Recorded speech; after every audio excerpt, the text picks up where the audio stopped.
আজকের গল্প পিতৃমাতৃ ঋণ। লেখা ও পাঠ অমিতাভ রায়। পরিবেশনা রবিবারে অবসরে গল্প পাঠ। নিলয়ের তখন কতই বা বয়স, ৮-৯ বছর হবে। শহরতলির মাস্টারমশাইয়ের ছেলে, শান্ত ভদ্র, চোখে মুখে কথা বলতে শেখেনি।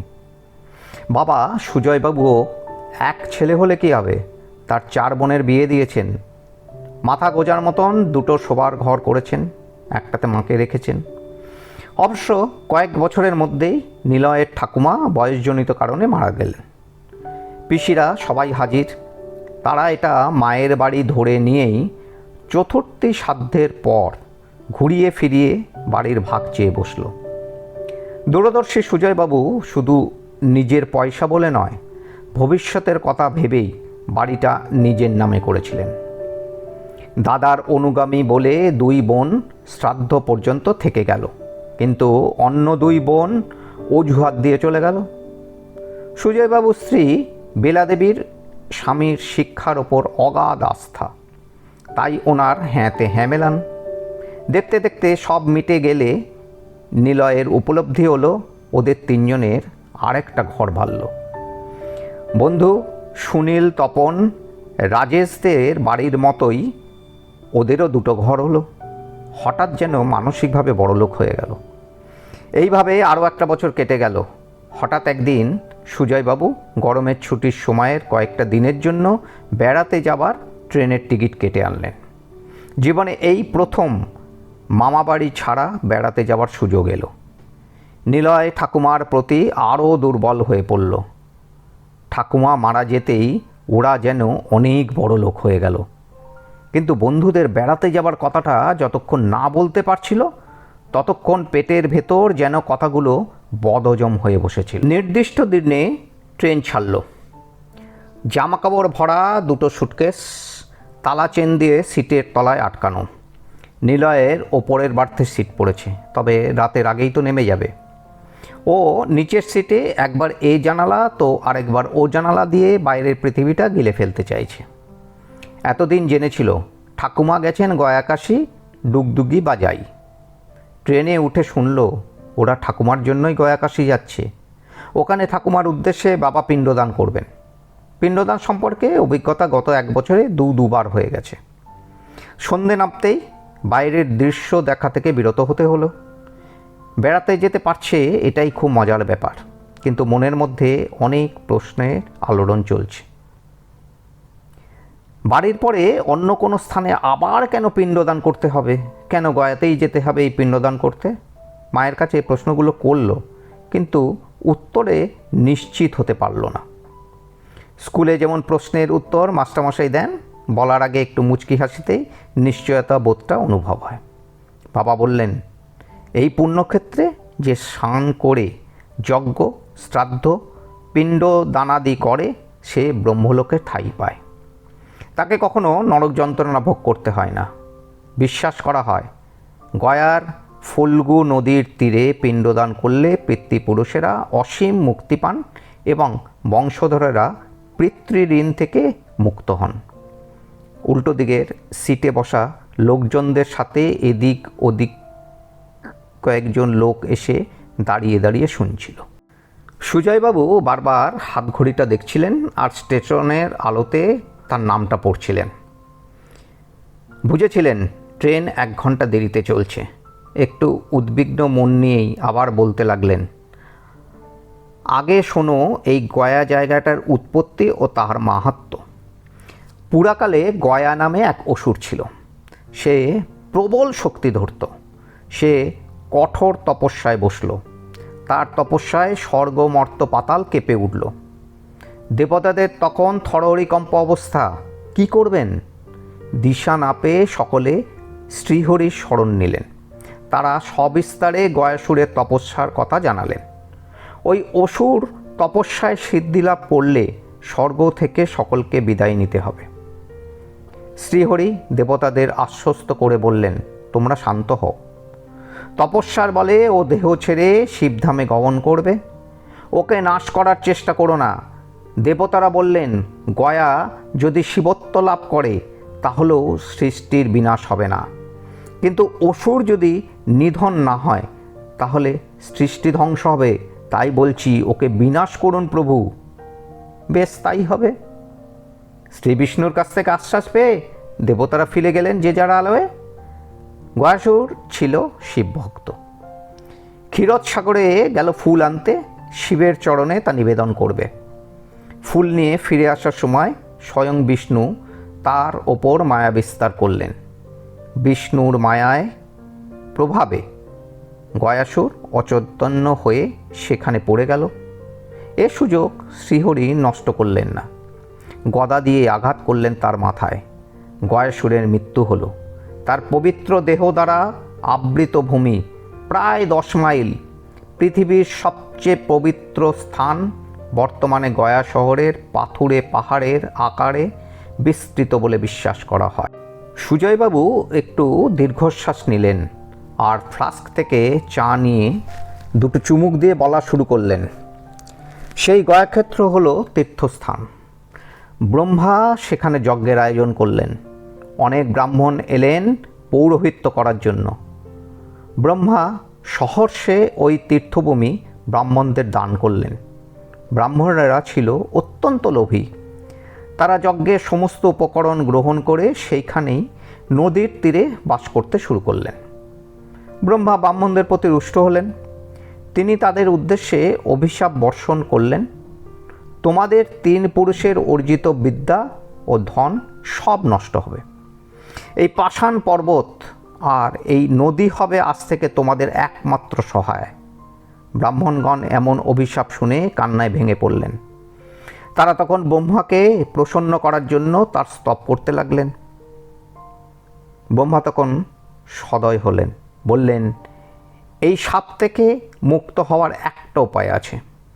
যেসব পুণ্যার্থী এখানে শ্রাদ্ধাদি করার জন্য আসবে তারা তোমাদের পুজো করবে, আমিও সেই সঙ্গে অর্চিত হব। ব্রহ্মজ্ঞান, গয়াশ্রাদ্ধ, গোগৃহে মরণ, কুরুক্ষেত্র বাস, এই 4টি হলো মুক্তির পথ। গয়া তীর্থে স্নান করলে সকল তীর্থে স্নানের সমান ফল লাভ করা যায়। ব্রহ্মহত্যা, চুরি, সুরাপানাদির মতন মহাপাপগুলির হাত থেকে পরিত্রাণ পাওয়া যায় এই গঙ্গা তীর্থে শ্রাদ্ধকর্ম নিষ্পন্ন করার ফলে। যারা পশু বা চোরের দ্বারা সাপের দংশন অথবা দীক্ষা নেওয়ার আগেই মারা যায়, তাদের শ্রাদ্ধকর্মাদি এই গয়া তীর্থে করলে স্বর্গ লাভ হয়। গয়া তীর্থে গমন করতে যে প্ররোচনা দেয় সেও পুণ্য লাভ করে এবং পিতৃঋণ থেকে মুক্তি পায়। আরও কিছু পুরুষ মহিলাও হাজির। কেউ দাঁড়িয়ে, কেউ বলে এক চিলতে জায়গাতেই নিজেদের বসার ব্যবস্থা করে নিয়েছে। গয়ার যাত্রীরা ট্রেন দেরিতে চলছে বলে একটু খুশিও। সুজয়বাবু বললেন, গয়াকে ঘিরে রামায়ণের এক কাহিনী আছে। রামের বনবাসকালে রাজা দশরথের মৃত্যুর পর গয়ার ফল্গু নদীর তীরে মাতা সীতা স্বয়ং পিণ্ডদান করেছিলেন। রাম ও লক্ষ্মণ পিণ্ডদানের উপকরণ সামগ্রী আনতে ফল্গু নদীর ওপারে গিয়েছিলেন। ওনারা আসতে দেরি করায় মহারাজ দশরথের আত্মা আকাশ থেকে সীতাদেবীকে পিণ্ডদান করতে অনুরোধ করেন, কারণ তিনি ক্ষুধার্ত ছিলেন। সীতাদেবী তখন বালির পিণ্ড তৈরি করে ফল্গু নদী, বটবৃক্ষ, তুলসী, গোমাতা ও ব্রাহ্মণকে সাক্ষী হিসেবে রেখে এই শ্রাদ্ধ সম্পন্ন করেন। দশরথকে অর্পণ করলে তার হাত মাটি থেকে উঠে এসে তা গ্রহণ করে। পরে রাম লক্ষ্মণ ফিরে এসে বিশ্বাস না করায় সীতা সাক্ষীদের সত্য কথা বলতে বলেন, কিন্তু মিথ্যা সাক্ষী দেওয়ার জন্য সীতা ফল্গু নদীকে শুকিয়ে যাওয়া, গরুকে পুজো পেলেও খেতে দাঁড়ে দাঁড়ে ঘোরা, ব্রাহ্মণকে অসম্মানিত হওয়া এবং তুলসীকে গয়ায় না জন্মানোর অভিশাপ দেন। একমাত্র বটগাছ সত্যি সাক্ষী দেয়। তাই সীতা তাকে আশীর্বাদ করেন যে বটবৃক্ষটি চিরকাল অক্ষয় থাকবে এবং কখনো পাতা শূন্য হবে না। বিষ্ণুপদ মন্দির, ফল্গু নদী, পেতশিলা, মঙ্গলাগৌরী, রামশিলা, সীতাকুণ্ডে আজও এই ঘটনার স্মৃতিবাহী স্থান রয়েছে। সনাতন ধর্মে বিশ্বাস করা হয় ত্রিগয়া পিতৃতীর্থ অর্থাৎ বিহারের গয়াতে, ওড়িশার যাজপুর বা অন্ধ্রপ্রদেশের পিঠাপুরমে পিণ্ডদান ও শ্রাদ্ধকর্ম করলে পিতৃঋণ শোধ হয় আর মৃতের আত্মা সরাসরি বৈকুণ্ঠ ধামে গমন করে। গয়া স্টেশন আসলে সুটকেস দুটো নিয়ে সপরিবারে নেমে আগের থেকে বুকিং করা হোটেলে চলে গেলেন। পরের দিন সকালে তাড়াতাড়ি তৈরি হয়ে প্রথমে ব্রাহ্মণের সাথে দেখা করলেন, যিনি পরদিন শাস্ত্রীয় বিধি মেনে তর্পণ ও পিণ্ড নিবেদন করাবেন। শুনে এসেছিলেন স্বামী স্ত্রী একসাথে বসে একই সঙ্গে পরিবারের পূর্বপুরুষ, মাতৃকুল, শ্বশুরকুল এবং পরিচিত মৃত আত্মীয়দের পিণ্ডদান করতে পারে। এই প্রক্রিয়াটিকে সাধারণত একোদ্দিষ্ট শ্রাদ্ধ বলা হয়, যেখানে নির্দিষ্ট তালিকায় সবার নাম ও গোত্র উল্লেখ করা থাকে। এরপর সকালের জলযোগ করে বেলা ও নিলয়কে নিয়ে প্রথমে গেলেন ফল্গু নদী দেখাতে। বালি একটু তুলে তবে জল দেখতে পাওয়া যায়। এরপর বিষ্ণুপাদ মন্দির। পৌরাণিক মতে গয়াসুরের পবিত্র শরীরের ওপর ব্রহ্মা যজ্ঞ করেছিলেন আর বিষ্ণু তার পদচিহ্ন দিয়ে গয়াসুরকে স্থির করেন, যা বিষ্ণুপদ মন্দিরে পূজিত হয়। বিষ্ণুভক্ত গয়াসুর তপস্যার দ্বারা পবিত্র শরীর পেয়েছিলেন। তিনি বর চেয়েছিলেন তাকে যে স্পর্শ করবে সে যেন মুক্তি পায়। বিষ্ণু তার ওপর পদচিহ্ন স্থাপন করে এই স্থানকে পবিত্রতম স্থানে পরিণত করেন। বিষ্ণুপদ মন্দিরে পিণ্ডদানের ফলে মৃত আত্মা জন্ম মৃত্যুর চক্র থেকে মুক্তি পায় এবং বৈকুণ্ঠ ধামে স্থান পায়। এছাড়াও সমস্ত ঐতিহাসিক স্থান ঘুরলেন। পরদিন ফল্গু নদী তীরে ও বিষ্ণুপদ মন্দিরে পিণ্ডদানের পর অক্ষয় বটে এসে পিণ্ডদান শেষ করা হলো এবং গাছটিকে প্রদক্ষিণ করলেন। বিশ্বাস করা হয় যে অক্ষয় বটের নিচে পিণ্ডদান করলে পূর্বপুরুষেরা মোক্ষ লাভ করেন।